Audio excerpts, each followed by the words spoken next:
짜잔!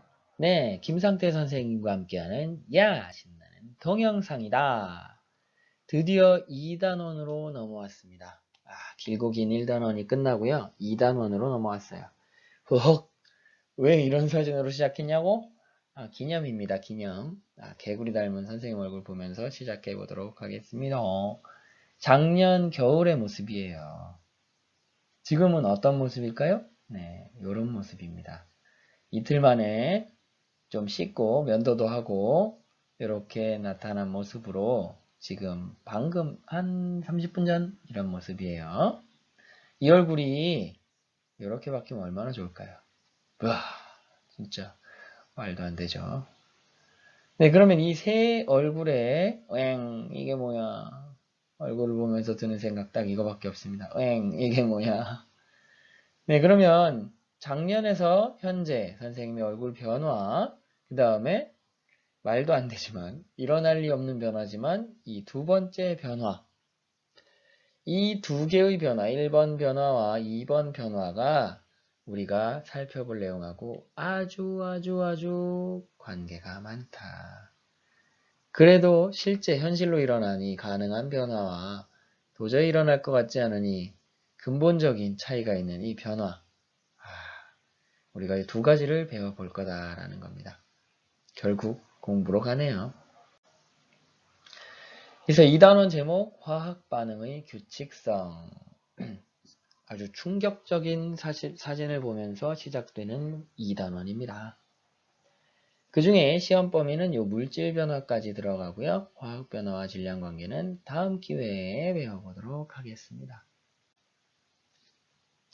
자, 우리의 목표 물리와 화학 변화 두 가지의 변화가 있다는 거예요. 이걸 구분하고 이해를 찾아보자 라는 겁니다. 어느 주말 아침 아람이네 집에서 부모님은 빵을 굽고 채소를 자르고 아침 식사를 준비하고 있어요. 아람이는 지 혼자 앉아가지고 빵에 버터를 발라서 먹고 있지요. 여러분의 평상시 모습과 닮아 있는 건가요? 선생님은 이 1번일까요? 2번일까요? 3번일까요? 당연히 여러분 짐작하듯이 3번 모습입니다. 네, 이 부엌에서 관찰되는 물질 변화를 우리가 나눠보자 이거예요. 분류를 해보자. 뭐가 있을까?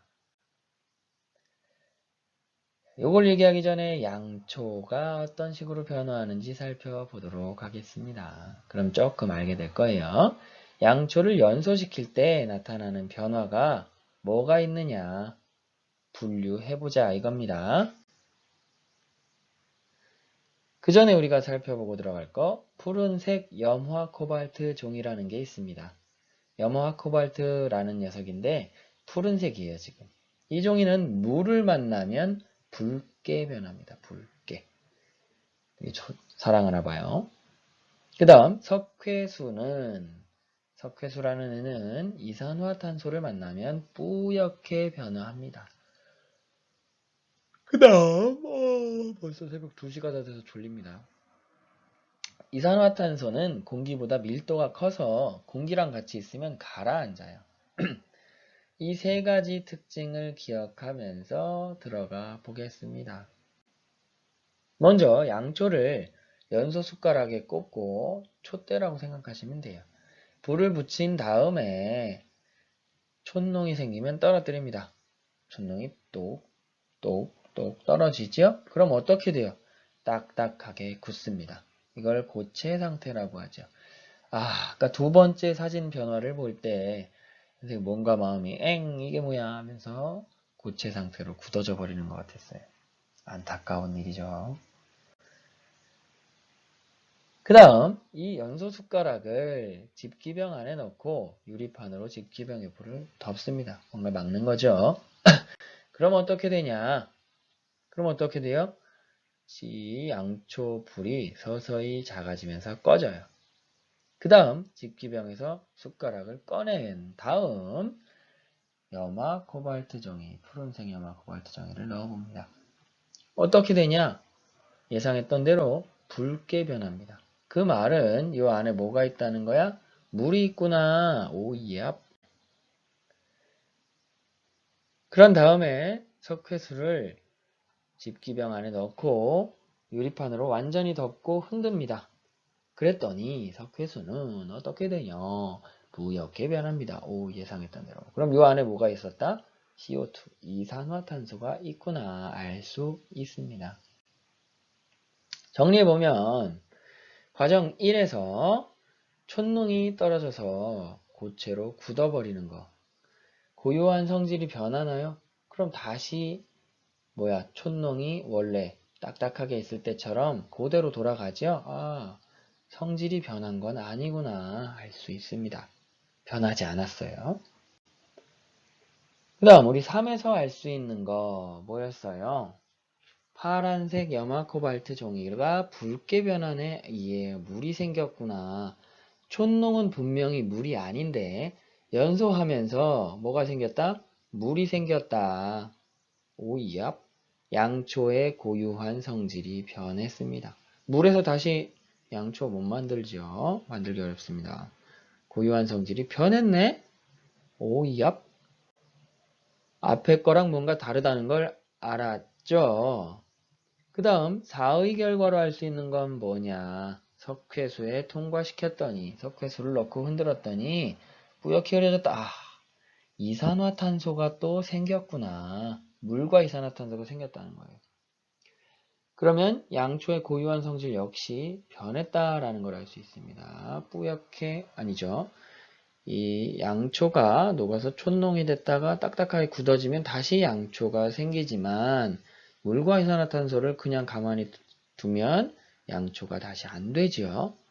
오, 성질이 변했구나 알 수 있습니다. 그러면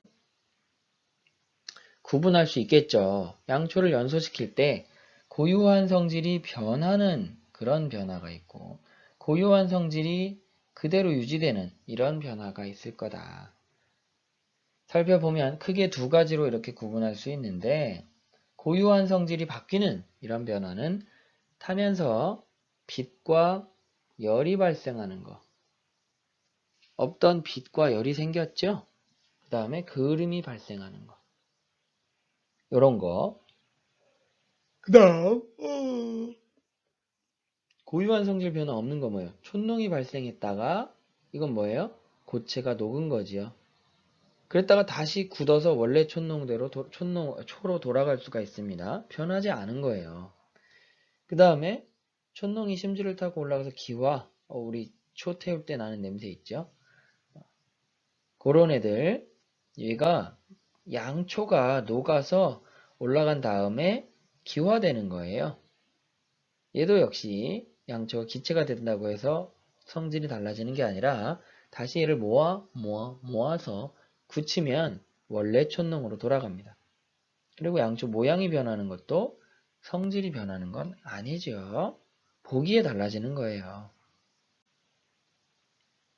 자, 그러면 우리가 다시 정리해보면 물질이 변화하는 것은 고유한 성질이 변하는 이런 바뀌는 변화가 있고 고유한 성질이 바뀌지 않는 그런 변화가 있다. 크게 이 두 가지로 분류할 수 있다. 그래서 양초에서는 뭐예요?